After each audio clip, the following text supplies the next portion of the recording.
টুংটুং সাহুর অনেক গরিব ছিল। সে একটা বস্তা নিয়ে গলে গলে ঘুরে বোতল কুড়াতো, আর এই বোতলটা বেচে সন্ধ্যার সময় পরিবারের জন্য খাবার নিয়ে আসতো। টুংটুং বউ বাচ্চা নিয়ে একটা কুড়ে ঘরে থাকতো। সে এতটাই গরিব ছিল, কখনো কখনো খিদা মেটানোর জন্য পাতা খেয়ে বেঁচে থাকতো।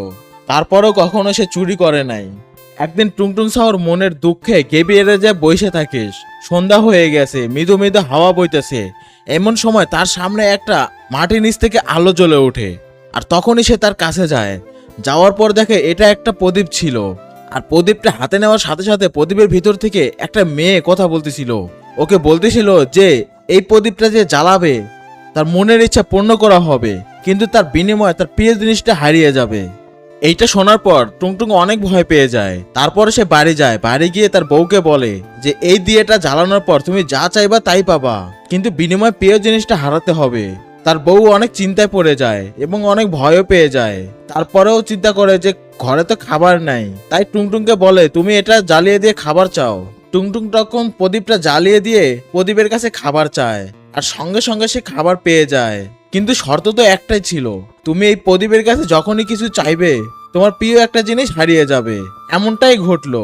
খাবার পাওয়ার পরই টুংটুং এর বাচ্চাটা টুংটুংকে আর চিনতে পারতেছিল না।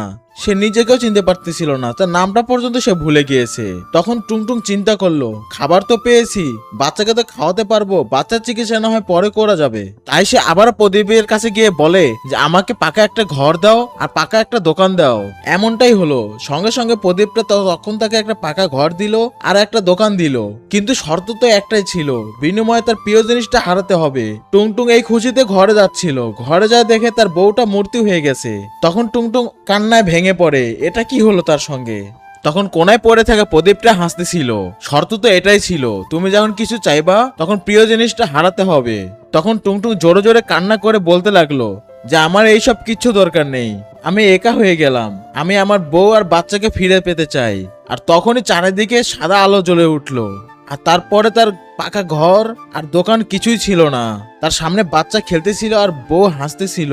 তখন টুংটুং চিন্তা করে আমার বড়লোক হওয়ার কোনো শখ নেই, আমার গরিবের জীবনই ভালো আছে। তখন সে প্রদীপটা নিয়ে যে মাটিতে পুঁতে রেখে দেয়।